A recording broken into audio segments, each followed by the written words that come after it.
we're going to take a moment to talk about wheels. And that's mainly because I find when students are trying to draw cars or other vehicles that have wheels, they have a tendency to not quite study those wheels carefully enough. And on top of that, wheels themselves have so much character to them, specific to the vehicle that they're on or the type of wheel that it is, that it's a great little microcosm of a lot of the complexity that goes into cars, where cars have such a specific configuration of curves in all three dimensions.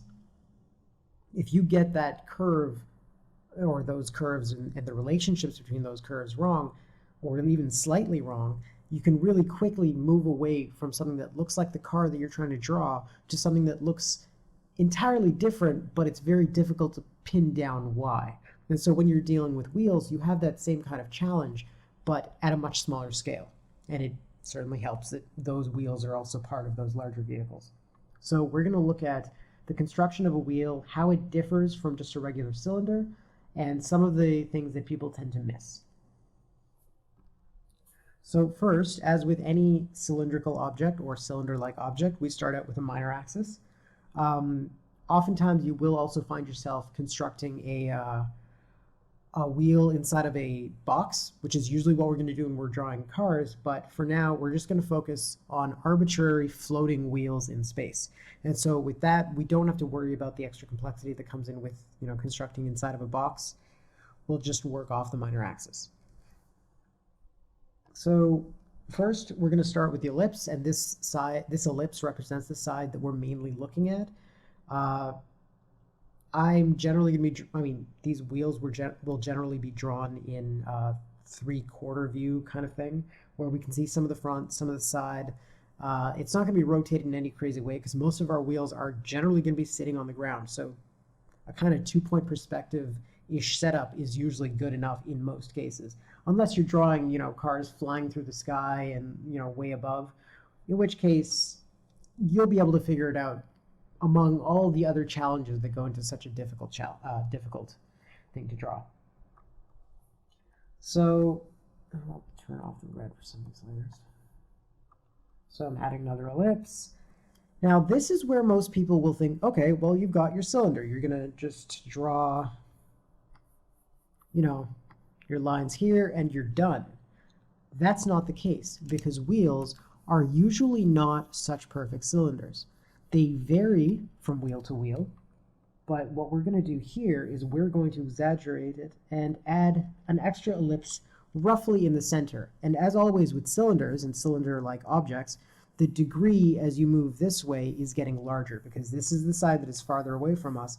This is closer, and our viewing angle is going to open up the farther ellipses more. And that's all just basic cylinder construction stuff, which you should already understand. And so, as you can see here, I've drawn this middle ellipse to be somewhat larger. It bumps out at the top and bottom, and if you could rotate this, you'd see that it would do it on all sides. It's just larger on the same minor axis. And the reason is that these wheels, and their tires specifically, tend to balloon out a little bit. It depends on how much, but usually you're going to get a visible bevel at the very least, where this front face is a little bit smaller than what comes immediately after it. It's not just a regular, a pipe cylinder. It has much more going on there, much more curvature even along here.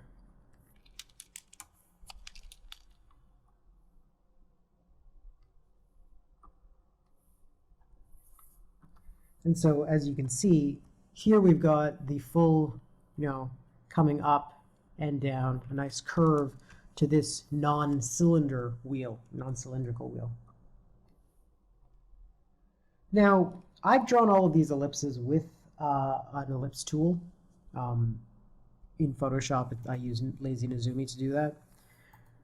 But when you're drawing these, I strongly recommend that you get yourself some ellipse guides. They can be expensive, but you can usually find them cheaper on places like eBay and other online sellers.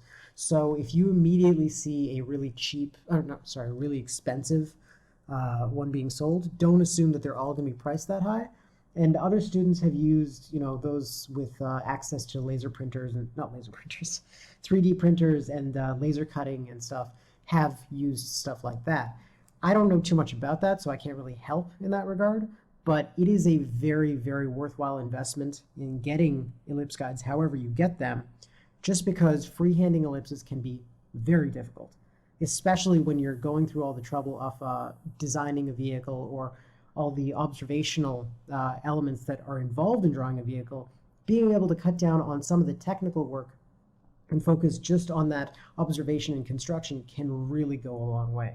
At the end of the day, we have been practicing our freehand ellipses through all of these courses, and we have been freehanding them up until lesson 5, but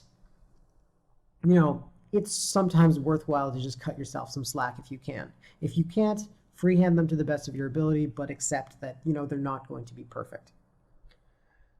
So on that note, the next step here is that I've drawn a number of concentric ellipses, and most of them are concentric in that they are all positioned in the same place. They're just getting steadily smaller. Some of these, however, I have inset.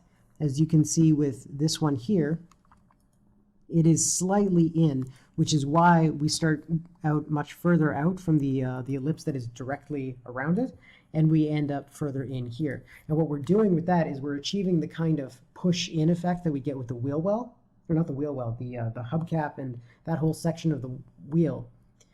And that can help give dimension. So you're not just going to be drawing a simple, just continually going flat like that. That's not a wheel.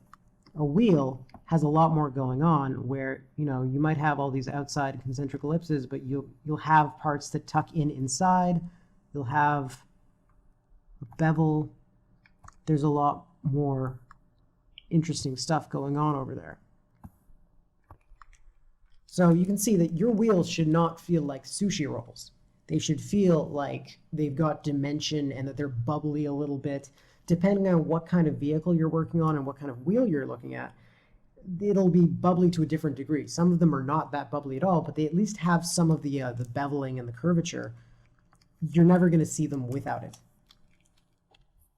You don't necessarily have to jump in and draw all these concentric ellipses right now. I've mainly done that because my tool, I have to move it around, and I can slide it along the minor axis very easily, but as soon as I move it away, it can be a little bit tricky to get it back into the right position with the correct degree that I can't remember which one I use.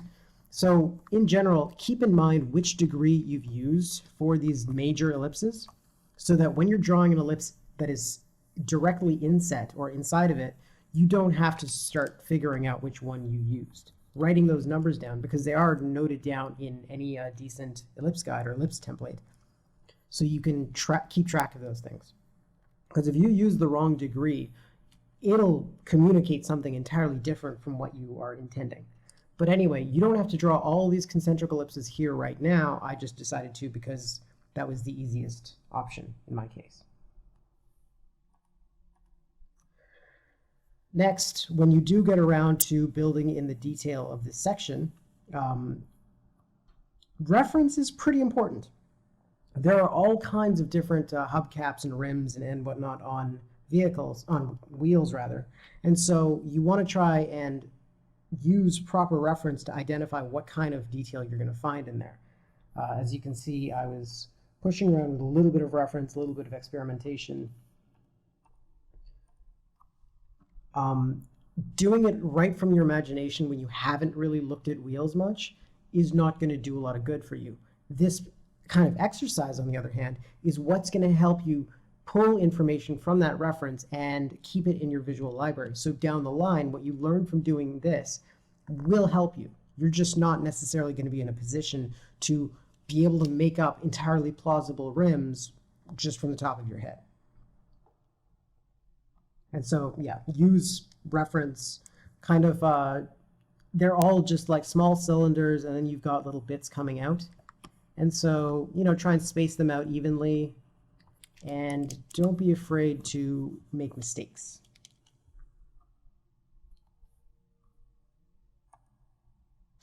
as you can see here, now we're going to be looking at the actual tread of a tire, which is the other main point where it gets its sort of character. So you've got the overall bubbliness, for lack of a better word, of your tire.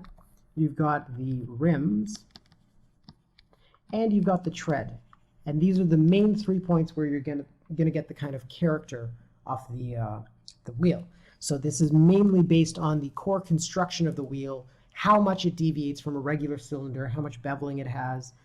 This is just the internal detail here, which you're going to use reference for. And then this also you're going to want to use reference. It's more detail, but it's outer detail that is going to run along the silhouette of your wheel. So you will end up making tiny, tiny little bumps along the silhouette that are going to have a lot of impact, as we've discussed in previous lessons. And so I don't get too much into that silhouette because I don't want this to look like a monster truck tread that is really gripping everything around it, but I'll have little subtle nicks and bumps and whatnot that you'll see. So I've put down these red lines here because these extra ellipses are kind of helping me to plan out the tread that I'm going to put down. And again, I did use reference for that. So as you can see in this layer, I've started putting down little points because my treads are generally there's a lot going on in treads. And what's difficult is that while you may look at them flat on, and you may see something like, evenly spaced details like this, where the grooves and the grip are set out like that. Once you start wrapping it around a cylinder, you're going to find that over here, as the surface turns away from you, the space between each section is going to start getting very compressed. Whereas here, there's a lot more room between them. Up here, it's getting much smaller, and same with down here. So by putting these points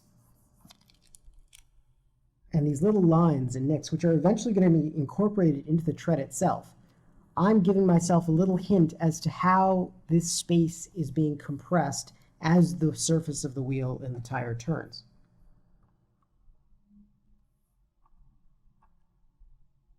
And I've got more of those guidelines to kind of help me place things, although in this case I think I also wanted to put an extra kind of groove or something. And so, you can continue to add more of these ellipses and curves as you see fit to start building out the complexity and the character of this wheel. Now I'm taking those points and I'm starting to draw between them because this wheel does have these kinds of treads along the side, and I want to make sure that even their curvature, up here you can see that the curvature, it hooks around less. Here it gets kind of flattened out, whereas down here, towards the middle, you can see more of the actual curve going on. So all of these kinds of details are going to warp based on where you see them on the surface and how that surface is oriented relative to the viewer. So as you can see there, I did take these lines and I extended them, but I drew out each line individually before I went and developed that detail further. This allows you to kind of solve the problem of how that line is going to flow and how that whole groove shape is going to flow before you commit fully to how you want all the more complicated bits of it to be laid out. Don't jump into any one piece of detail fully in one particular place without figuring out how it's going to relate to everything else on the wheel. So you want to kind of start big picture and then gradually focus in while not paying too much attention to any one spot over all the others. And finally, the last step is just a little bit of extra line weight. And I didn't really go that far with this. I did, however, add these little bumps here to kind of add just a little bit to the silhouette of this wheel. I didn't want to go too far with it. Like I said before, I didn't want to give the impression of the wheel being a monster truck wheel or, on a big heavy truck. I just wanted to give a little bit of extra grip to it. And that's pretty much it. So this wheel has started out as a simple, 2 ellipse cylinder. We expanded it out to get, more of the bubble and the bevels.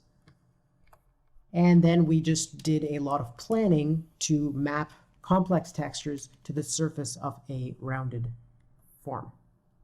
So keep that in mind when you're constructing your wheels. Don't make the mistake of thinking that wheels are just cylinders, that they're just simple. There's as much character in a single wheel as there is in a whole car. So keep that in mind.